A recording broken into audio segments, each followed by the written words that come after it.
Hi and welcome back to my channel. This video is basically just an update on where I've been, what I've been up to, and what's going on.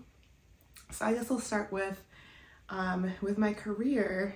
I decided not to go into tech because when I was doing the Google data analytics course, I was like, well, it was taking me a long time to get through the course, and I realized eventually that it was because I just wasn't interested in the content.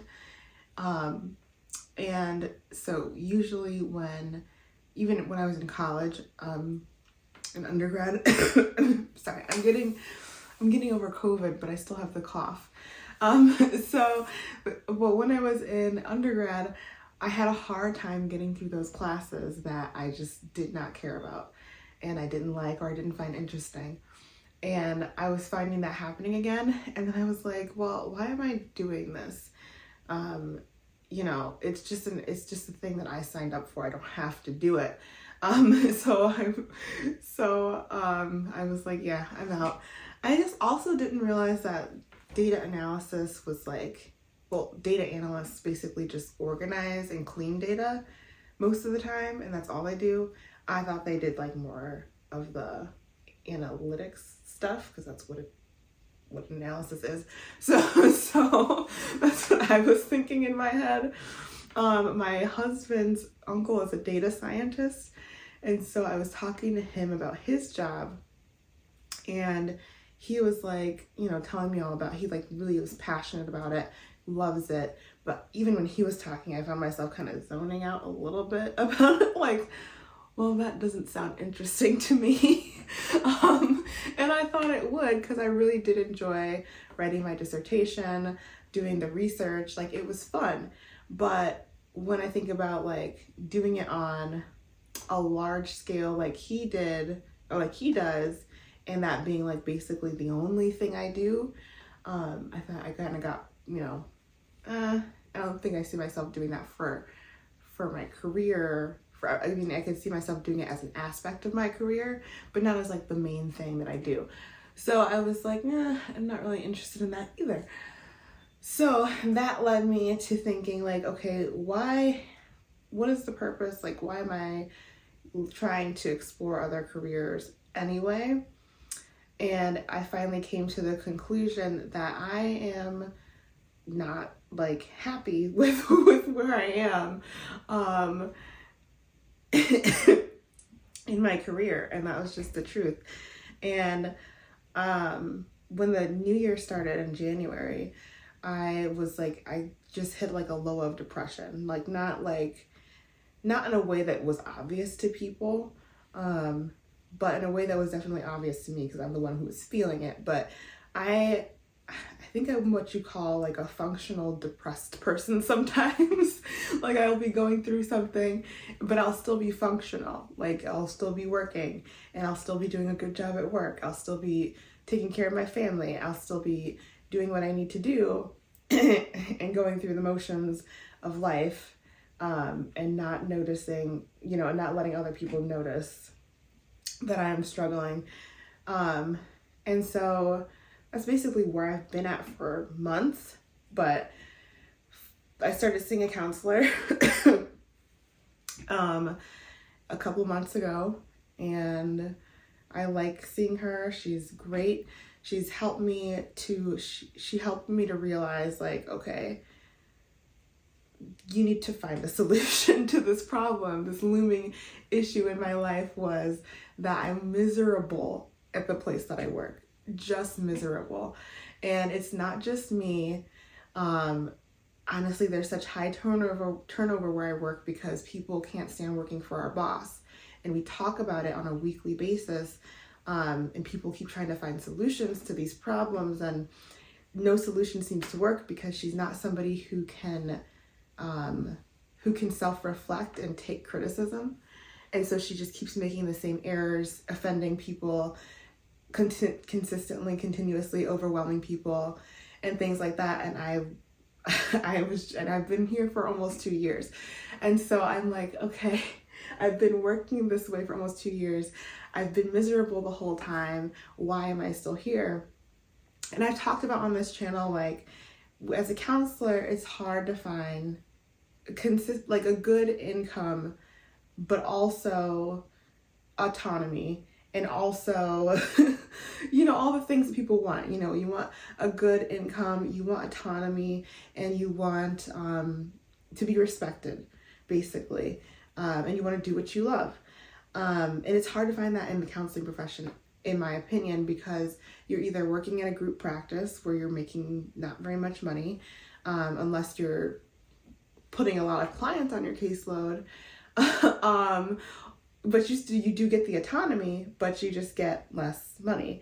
And so where I was working, or where I'm working, I get the money, and I was supposed to get the autonomy, and I have some autonomy, but because of the management style of my boss, it doesn't feel like autonomy. It kind of feels like she's constantly sinking her teeth into your life. And also, it just affects the work culture. Like, if everybody is struggling with her, if everybody's stressed about her, then you're constantly hearing about issues that she has presented to other people, and that's adding to your own stress. And so even when there were periods where she wasn't bothering me at all, it always felt like she was, because I was constantly hearing other people complain about her. And so it's like added burden, added stress. And so that's why I got a therapist, because I said, we all need to, and I told people at work, we all need to vent about this person. And we need to talk to somebody professional who can help us solve the problems that are going on. Maybe not with her, but with us internally. And that's the only way we're going to feel better. Because at a certain point, I'm looking at okay, that's just a toy. I thought it was my daughter's potty training. I thought it was a poop on the floor, but it's a toy. But she hasn't pooped on the floor in months, but I'm just like, anyways, I digress. What was I talking about? Anyway, if you work in a workplace where it's a very toxic environment and everybody is venting about this issue or this person, then it becomes a time where you're just sitting around talking about this issue, but there's no solution. Like, you can't make somebody change, especially if they've been this way for 20 years. They're not changing. So now you have to figure out a solution within yourself. Are you staying? Are you gonna stay and deal with it? And how are you gonna cope with these issues? Or are you gonna leave? I think I started therapy not only because I was feeling down and anxious, but also because I was like, I need somebody who is, a professional who can help me to sort through the mess in my head, so that I can figure out, is it copable? Can I cope? And are there coping skills I can use that would help me with this situation? So after a couple months of being in therapy and still working where I work, the answer is no. The solution for me is leaving. So I'm glad for therapy, because it helped me to come to that conclusion and to that solution, because it's just not worth being, miserable every single day that I work. And it's not worth being constantly anxious and on edge every time she talks to me or sends me an email or calls me. It's not worth, how many years of my life have been taken away in this last almost 2 years of working for this person who has been driving me nuts. Like, I don't know how many years of my life have been taken away by just trying to cope with that. So for me, I came to the conclusion that I need to leave, but then I got anxiety about, well, where am I gonna go? Because working in a group practice, like I said, in my experience, the one place that I worked, I just was not making consistent income for me to be able to help provide for my family. And that was stressful for me and my husband. And then working at like a hospital setting or something, where you get a consistent salary, but you have to work set number of hours, like a set hour, like 8 to 4 or 9 to 5, whatever. Wasn't gonna work for me either, because I'm a mom of young kids and I just don't want to put my kids in daycare when they're this young. I don't, I was a daycare teacher for 5 years, and I just don't, I've worked at a lot of daycares in those 5 years. Probably worked at 5, probably worked at 1 every year, because I worked from college. I worked in daycares through college and after college as well. So even the best ones, I just was like, I wouldn't send my kid here. Even the best ones that I worked at, I felt that way. And there's a lot of reasons, and that's a completely different topic. But so for me personally and my family, we decided no. Also, being a mental health professional, working with kids, child sexual abuse is so common and so high and so horribly terrible. And I mean, my husband, his coworker had just found out that one of the daycare teachers was molesting an infant, a 6-month-old. And so that, coworker decided to pull her kid out of that daycare and, had to find another daycare. And for me, I'm just like, I'm not taking the risk. Why take the risk? I know that I'm safe for my kids. So, and I know that certain family members are safe for my kids. So these are the people that I trust until my kids are old enough to talk and tell me what happened. They're not going to anybody else's, into anybody else's care. That's just how I feel. And that's it. So anyway, moving on, an 8 to 4 or a 9 to 5 job would not work for me at this stage of my life. And so I was talking to my therapist. I also hired a career coach last year, and also just listening to my family members and stuff. Everybody always was asking me, why not just start your own practice? Why not just start your own practice? Why not just start your own practice? And my career coach was like, you should start your own practice because you're gonna make more money doing that than working for anybody else in this field. And I was like, because XYZ, if you're a counselor or or if you're an IO psychologist or you want to be, then you probably have all sorts of imposter syndrome, anxiety. Will I get clients? Why will people trust me? And can I even do it? Is it all these things? It feels like a pipe dream. It doesn't feel like a real thing that you can actually achieve. And so I worked with my therapist through that as well. So through working with her, I love her because she's helped me so much. Through working with her, I've realized all of these roadblocks that I've placed in my own head are not real. They're not real constructs. They're just things that I've put there as barriers, but they're not real barriers. So she was using cognitive behavioral therapy with me. So for every this is why I can't start a private practice. She used, cognitive restructuring to basically show me actually the opposite is true. And I talked to my clinical supervisor as well, and she was like, yeah, you can start a private practice. And I'm qualified to do that. And so I consulted with her. I had a consultation meeting with her, and she basically gave me a bunch of advice on how she started her practice and things that she would suggest that I do, and stuff like that. So I'm getting all these encouragement from all these different people, my therapist, my supervisor, my family, and my career coach. And I was letting the fear and anxiety of what if take over the actual factual information of I'm qualified, I can do this, and it's just what's best for me and my family.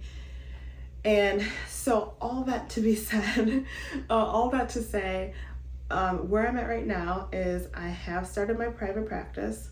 It is officially registered with the state of Wisconsin as a business.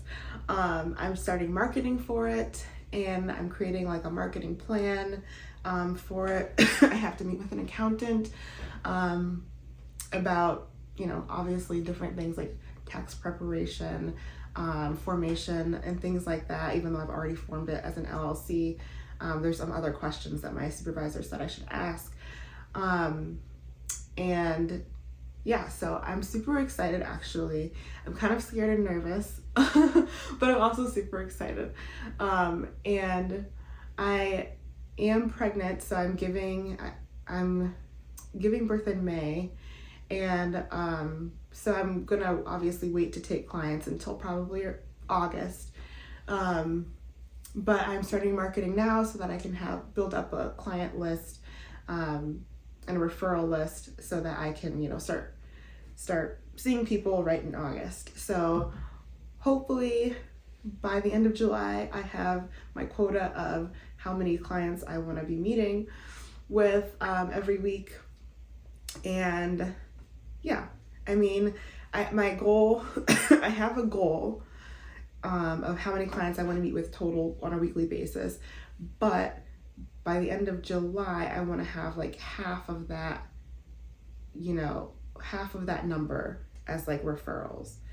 I've also decided to work part-time at another practice. It's a group practice, which gives me some anxiety because the last time I was in a group practice, I was not making a lot of money.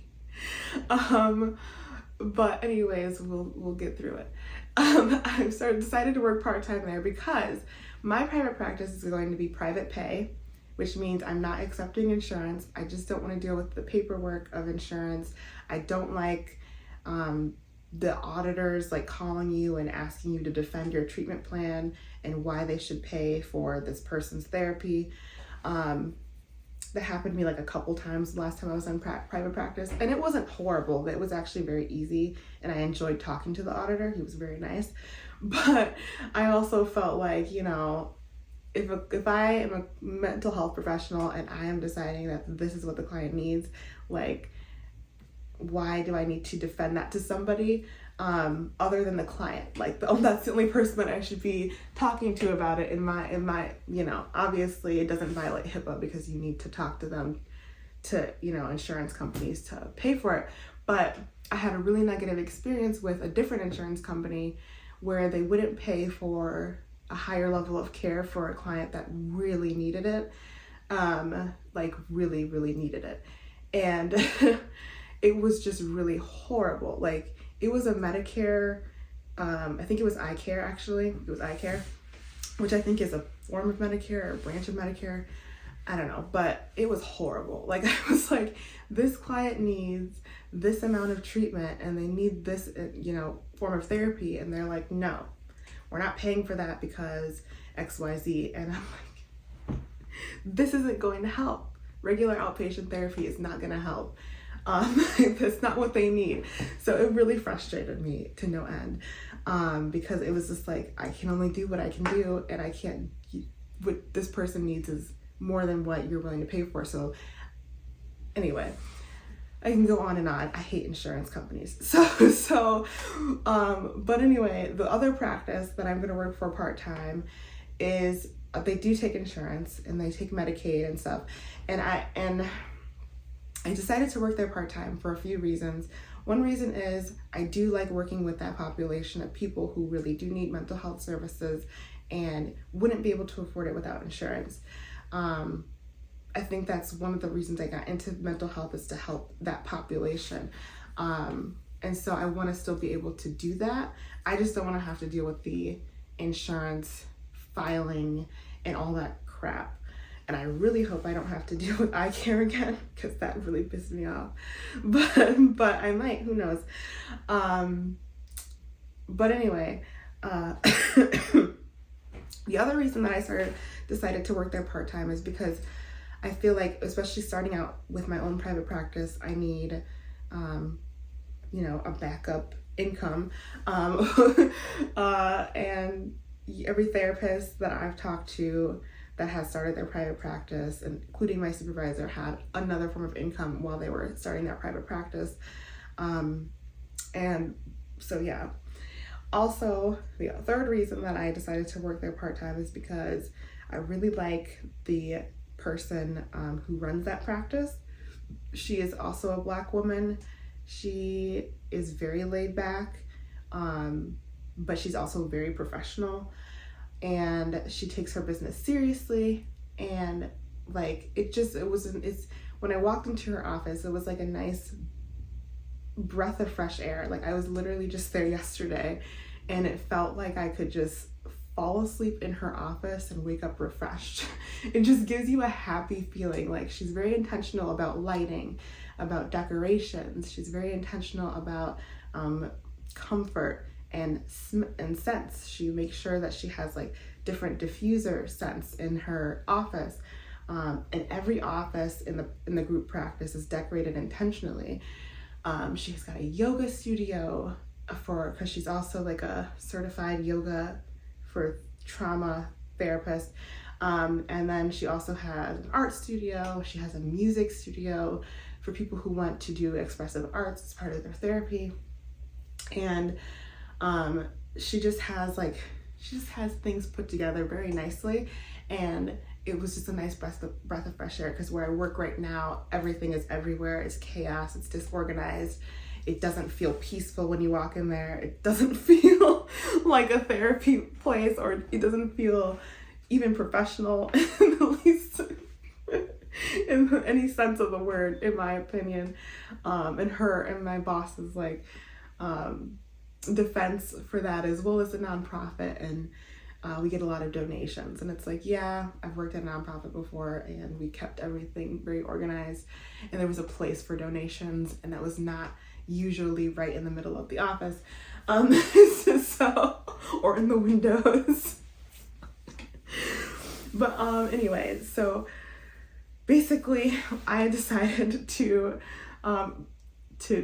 start my own practice and then work also for this practice part-time. And she is okay, the other group practice is okay with me working elsewhere. That was one of the first things she said to me when I was interviewed, because she knows what it was like to be an LPCIT, which is a licensed professional counselor in training. And she's like, yeah, I'm not gonna limit your abilities to collect hours elsewhere or make money elsewhere. It's hard. And so she was like, you can work here part-time and work somewhere else, it doesn't matter.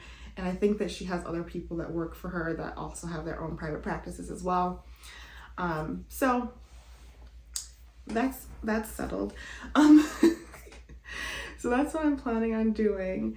And I decided, I had a hard time deciding whether I wanted to come back to where I currently work part-time after maternity leave, because I do like the clients that I work with. I do like the families. The kids are, progressing, and I hate the idea of leaving them because they're doing so well. And I know that when you change a therapist, that does like kind of set you back a little bit. And that makes me sad, but I have to prioritize myself now. I've given this place like almost 2 years of my life, and it's just overdue. I mean, I talked to one person that quit. I think she quit last year. Yeah, she quit last year. And I called her yesterday. Was it yesterday? I don't know. I called her sometime this week and to talk to her about like her experience going on maternity leave, because I was trying to figure out, should I stay at least part-time? And she was like, well, when I was on maternity leave, I didn't really feel like I got a maternity leave.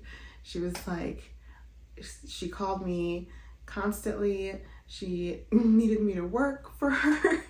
So actually, she ended up working during her maternity leave because our boss wouldn't leave her alone. And so she ended up working actually a lot of hours during maternity leave. And she got paid her short-term disability, but the short-term disability was filed after she had given birth. Like, our boss gave her the paperwork after she gave birth, and so she had to worry about filing it and coming into the office and filing it and turning it in when she should have just been at home. And so I was talking to her, and she was like, I look back on that and I'm like, there was so much time that I could have been spending with my family that I didn't get to because I was working and dealing with her. And so I'm like, yeah, I think I quit. because I don't want to go through that. Like, who wants to go through that? I don't want to be bothered when I'm on maternity leave. I don't want to have to deal with emails or phone calls or anxiety or anything. And then the thought about coming back, I remember when I first started working where I work, I was breastfeeding my daughter. She was 6 months old, and so I was still pumping. And I remember she would make some comments like like saying that I should, not saying I should, but just like hinting that I should probably stop breastfeeding. She would say like, well, how long do you plan on doing it for anyway? And I was like, well, I plan on doing it for at least a year. And she was like, well, what are the benefits past doing it for 6 months? And I was like, well, I wasn't going to answer that question, first of all, because I just felt like, I mean, I know the benefits. I just felt like I don't want to get into this conversation. I'm not Google. You can Google it. And then I just said to her, well, the World Health Organization actually suggests you breastfeed until they're 2. And she's like, yeah, but that's for poor countries. And I was just like, okay, I'm done with this conversation. And so I was like, what do you need? Because she called me over to her desk for some reason. But like, that gives you the idea of like the kind of person she is. First of all, don't comment on my breast milk or my breastfeeding journey. Don't give me, don't, and also don't, if you have a question about that, just Google it. Don't ask me. And, and like, she also would say like, well, so-and-so only breastfed for like 6 months. And then I talked to so-and-so, and she was like, actually, yeah, I breastfed for 6 months, but I wanted to do it for a year, but I lost my milk supply because I was so stressed out working for her. So I was very sad when I couldn't produce milk anymore, actually. It was not a choice. And so I was like, damn, I don't want that to happen to me. And so I was like, I gotta go. I just gotta go. I have to. It's just not worth it. I'm not gonna put my, my health at risk or my kids' health at risk. I mean, it's not people do choose to do formula, but if I can provide milk, breast milk, which is better than formula, why not provide that to my kid? And I'm not gonna let this crazy woman drive me to the point of insanity and anxiousness and stress to the point where my body can't do what it needs to do to provide for my kid. So, yeah, that gives you like a little snippet, just a tiny little snippet, like this much of a snippet of the kind of person she is and the kind of stuff I've had to deal with for almost 2 years. I'm quitting. My last day will be the day that I was gonna go on maternity leave anyway. And we're gonna talk about referrals, like how to refer people out that I currently am seeing. And yeah, that's where I'm at.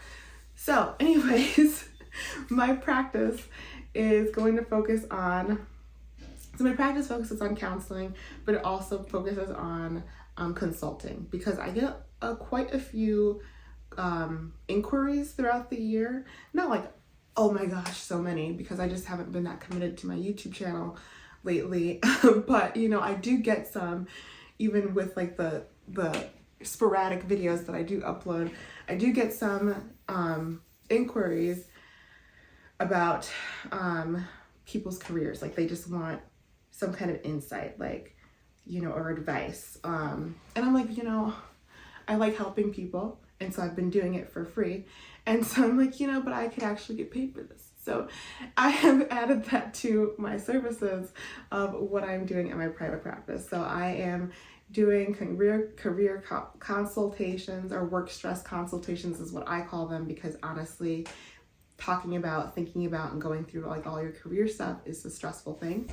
And so I've been doing those consultations, or I've been adding those consultations to my services. And then I'll provide counseling services for depression, anxiety, trauma, and also children's therapy. And that is for the state of Wisconsin right now, because that's where I'm licensed. But when I apply for full licensure, which should hopefully be, if things go as planned, hopefully should be early next year. I am going to actually apply also for licensure in Illinois, so I should be able to do telehealth with people in Illinois as well. Just because, like, I was looking at the requirements and I was like, oh, I qualify. Wisconsin's requirements are actually more stringent, in my opinion, than Illinois. So, I think we require more hours. We require more hours for full licensure. Yeah. So, I think I know we require 3,000. I think Illinois requires 900 face-to-face and something less than 3,000 for total hours. So I should be able to apply for Illinois as well. I figured I live so close to Illinois, I may as well see clients in Illinois, and also I have family there, so if they have like, somebody who they know that I don't know, that needs a counselor, they can refer them to me, because that's where I grew up. I grew up in Illinois. Anyway, yeah, and it also just increases my reach. So that is my plan. That is what I've been up to. Like I said, I'm working on the marketing stuff right now, and I think during maternity leave, I will just focus on marketing, so that I can get my name out there, so that people can start calling me to be put on my list for starting in August. And so, yeah, I'm super excited about it. This is like the first time in a while that I've been actually happy and excited about my career. So that tells me that this is probably the right decision for me and my family, and I'm excited about the prospects. Oh yeah, and I also forgot to share that like my clinical supervisor has a nonprofit, and she works with first responders, and she was like, I can contract with your company to provide therapy services for first responders in the Milwaukee and greater Milwaukee area in the future when she gets referrals, because she does get referrals like basically all over Wisconsin, but she can only serve people that are close to her. So it's called an EAP, Employee Assistance Program. So basically what I would be doing is providing therapy so that they're able to get back to work. So if they like have a trauma that they experienced during, when they're working, like a police officer getting shot or something like that, they can come to therapy with me if they want to, obviously when they want to go back to work, they can come to therapy with me, and I help them through that so that they get to the point where they can go back to work.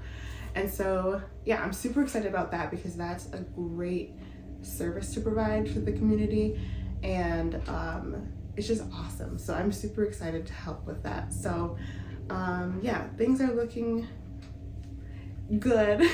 I'm still anxious a little bit, but it's an excited kind of anxious, like what's gonna happen type of anxiety, not on like, oh, my life is type of anxiety that I've been dealing with.